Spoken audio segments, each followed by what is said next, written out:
Au fil du temps, nous avons remarqué que vous aimez beaucoup tout ce qui contient du fromage notamment. Eh bien aujourd'hui, nous allons vous proposer une sauce au fromage avec la recette et les conseils d'utilisation. Parce que cette sauce peut servir pour de nombreux plats différents. Bonjour les amis, bienvenue sur notre chaîne Cuisine pratique pour les non-voyants. Et nous espérons que vous allez bien. De notre côté, tout se passe à merveille. Nous allons donc réaliser cette sauce au fromage que nous utiliserons aujourd'hui pour des pâtes sans gluten bien sûr. Voilà, mais il y a plein d'autres possibilités que je vais vous expliquer au fil de cette vidéo. Alors d'abord, pour la réaliser, j'ai utilisé une brique de crème entière de 2 décis et demi. J'ai mis environ 1 décilitre de vin blanc. J'ai mis 2 cuillères à soupe de moutarde, un petit peu de marjolaine, un soupçon, alors vraiment un soupçon de sauce de soja, parce que la moutarde contient déjà du sel et le fromage également. On ne va donc pas exagérer. On va poivrer une fois que ce sera servi. C'est bien meilleur les petits tours de moulin à poivre frais sur le plat une fois terminé. Plus là des petits cubes de vacherin fribourgeois. Mais vous pouvez utiliser tout fromage qui vous convient et qui fond bien. Alors, là, effectivement, comme on habite la région fribourgeoise, il est clair qu'on a ce fromage sous la main. En France, celui qui lui ressemble le plus, c'est le Vieux-Lille. Voilà, si jamais. Mais après, il y a énormément de choix de fromage. Et selon la région où vous êtes, il n'y a aucun doute que vous trouverez bien sûr le fromage qui vous convient. Donc, tous les ingrédients sont déjà dans ma casserole. J'allume le feu. On va laisser chauffer un petit peu, mais il faudra ensuite baisser sur feu moyen afin que ça ne surcuise pas, parce qu'alors après, sinon, ça va être la catastrophe. Le fromage, ensuite, il tranche, et là, après, c'est dommage. Alors, aujourd'hui, donc, je vous ai indiqué que j'utilise de la marjolaine. Évidemment, au niveau des herbes, c'est facultatif.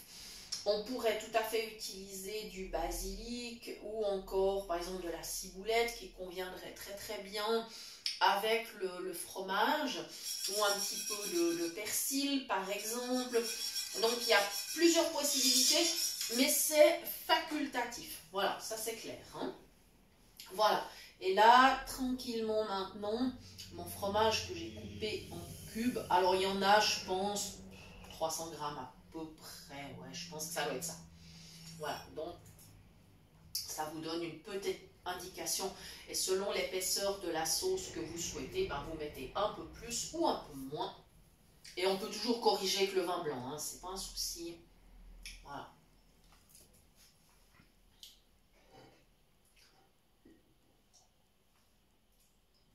Voilà. J'ai préféré au départ ne pas trop mettre de vin blanc, mais si ma sauce est trop épaisse, je rajouterai. Voilà. Alors maintenant, clairement, la suite de la recette, ça va être de laisser chauffer à feu moyen. Après, je baisserai vraiment sur feu doux pendant la cuisson des pâtes. On va la faire juste après, d'ailleurs, la cuisson des pâtes. Voilà. Et en fait, cette sauce, vous allez pouvoir l'utiliser de plusieurs manières. Donc, évidemment, pour accompagner, ça peut être des spaghettis, ça peut être des coquillettes, des penne, enfin, ce qui vous fait plaisir. Mais il serait aussi tout à fait possible de l'utiliser par exemple pour un gratin de légumes ou un gratin de pommes de terre. Ça c'est bien sûr faisable.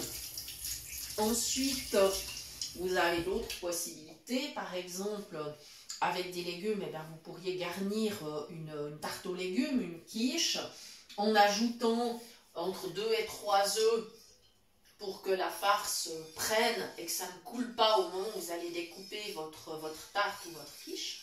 Voilà, ça c'est une chose qui est possible. Vous pouvez toujours, en utilisant des légumes par exemple, ajouter cette sauce dans des lasagnes. C'est bien sûr une possibilité. Voilà, vous pouvez farcir des crêpes.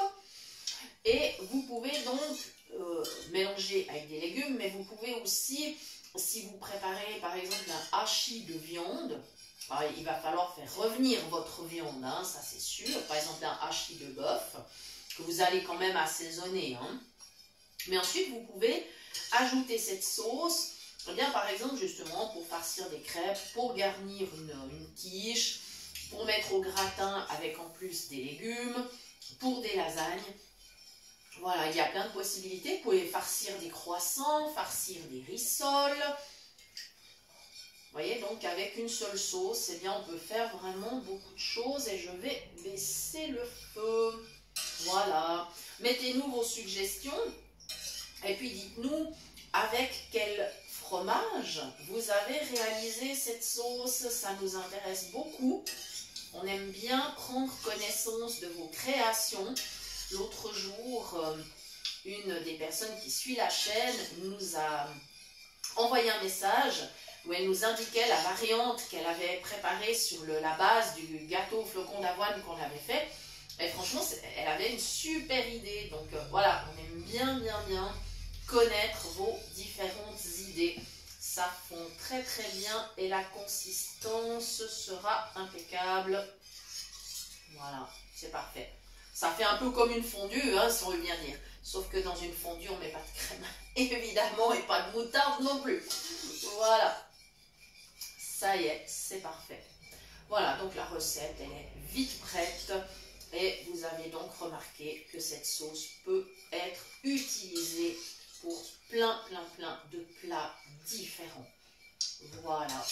Alors, il me reste bien sûr à vous remercier de nous avoir suivis.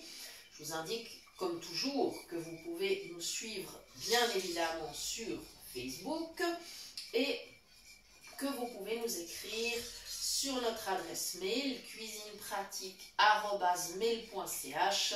Nous vous répondons avec grand plaisir et merci d'ailleurs pour tous vos messages. Merci pour vos partages. Il y a beaucoup de personnes qui partagent. Merci infiniment. Voilà, merci pour vos gentils messages, vos commentaires, vos j'aime. On apprécie infiniment et ça nous encourage à continuer. Voilà, ma sauce est presque prête, c'est rapide. Vous avez vu, elle a été faite en direct, hein, là. Donc c'est très rapide et c'est une sauce bien gourmande. À très bientôt les amis, merci encore et nous nous retrouvons très prochainement pour de nouvelles idées cuisine.